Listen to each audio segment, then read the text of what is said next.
அவரைக்காய் காரக்குழம்பு செய்யலாம் வாங்க. 100 கிராம் எண்ணெய் ஊற்றி வச்சுருக்கேன். அவரைக்காய் நல்லா கழுவி க்ளீன் பண்ணி எடுத்து வச்சுருக்கேன். நம்ம தோட்டத்தை அவரைக்காய் ஆர்கானிக்காக வளர்த்த அவரைக்காய். கடுகு போட்டுக்கலாம். கடலைப்பருப்பு, உளுத்தம்பருப்பு, சீரகம்.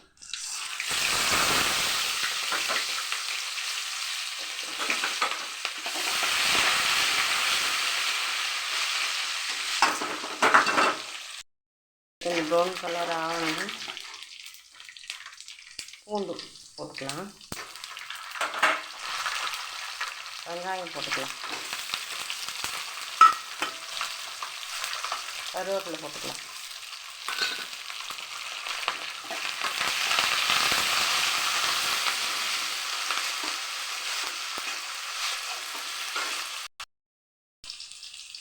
வெந்தயம் போட்டுக்கலாம்.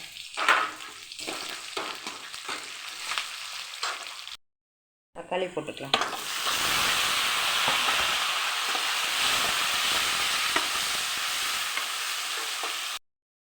போட்டுக்கலாம்.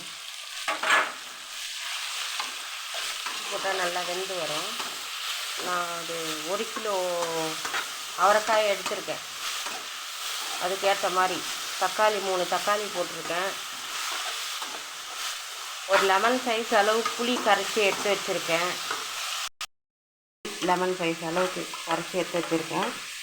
ஒரு 1 லிட்டர் தண்ணி அளவுக்கு நீங்கள் இந்த புளியில் ஊற்றி நல்லா கரைச்சி எடுத்துக்கோங்க.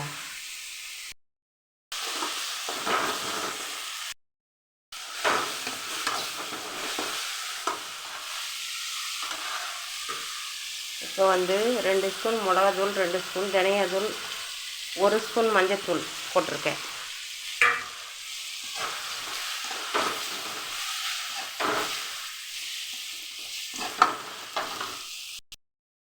நான் எப்போவுமே தனி மிளகாத்தூள் தான் போடுவேன். பாருங்கள், கரெக்டாக வந்துச்சு. இப்போ நம்ம அவரைக்காய் போட்டுக்கலாம். அவரைக்காய் காரக்குழம்பு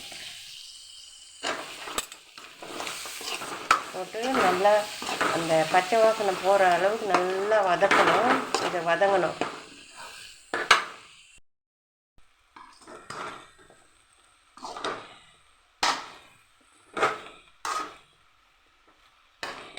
நல்லா பச்சை வாசனை போகிற அளவுக்கு வதங்கணும் எல்லாம்.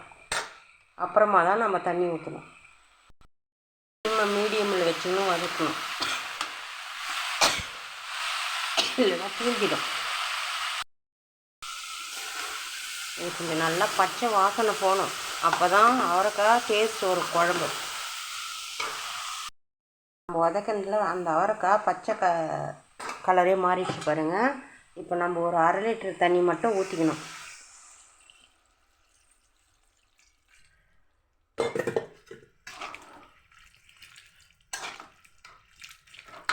அப்புறமா புளி இது நல்லா வேகட்டும். நல்லா கொதிக்க வச்சுட்டு அப்புறமா அந்த புளி தண்ணி இப்போ ஊற்றக்கூடாது, காய் சரியாக வேகாது.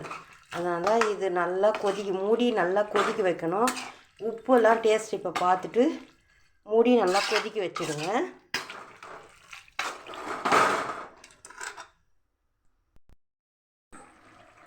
நமக்கு தேவையான தண்ணி அளவுக்கு மட்டும்தான் நம்ம ஊற்றி வைக்கணும். அளவுக்கு அதிகமான தண்ணி ஊற்றி வைக்கக்கூடாது.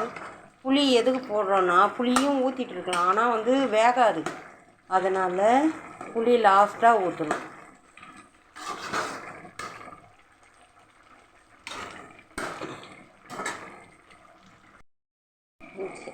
இந்த ஸ்டேஜில் புளி தண்ணி கரைச்சி வச்சுருக்கேன் இல்லையா, அதை ஊற்றிடணும். தொட்டு பாருங்கள், தண்ணியாக நல்லா வெந்து போச்சு.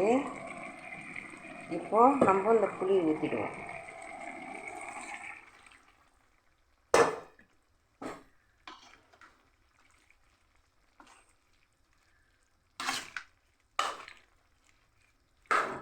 ஊற்றி நல்லா மூடி ஒரு 10 நிமிஷம் கொதிக்க வைப்போம்.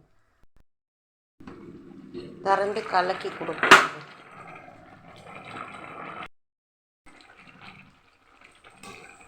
வாசனை கமகமன்னு வருது பாருங்கள். காரக்குழம்பு இப்படி தான் செய்யணும்.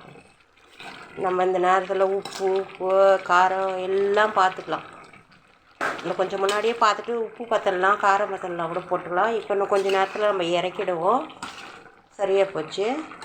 கொஞ்சம் இறக்கும்போது கொஞ்சம் நெய் போட்டு கொத்தமல்லி கொத்தமல்லி வச்சுருக்கேன், அதை போட்டு இறக்கிடுவோம். காரக்குழம்புங்க, அவரைக்காய் காரக்குழம்பு. மட்டும் மீடியமில் வச்சுக்கோங்க, இல்லைன்னா அடி பிடிச்சிடும், அப்புறம் டேஸ்ட் வராது.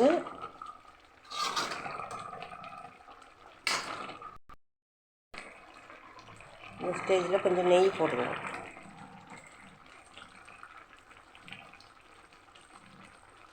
டேஸ்ட்டாக இருக்கும். கொஞ்சம் நெய் போட்டு கலக்கி கொடுத்துடணும். இப்போது கொத்தமல்லி போட்டுக்குவோம்.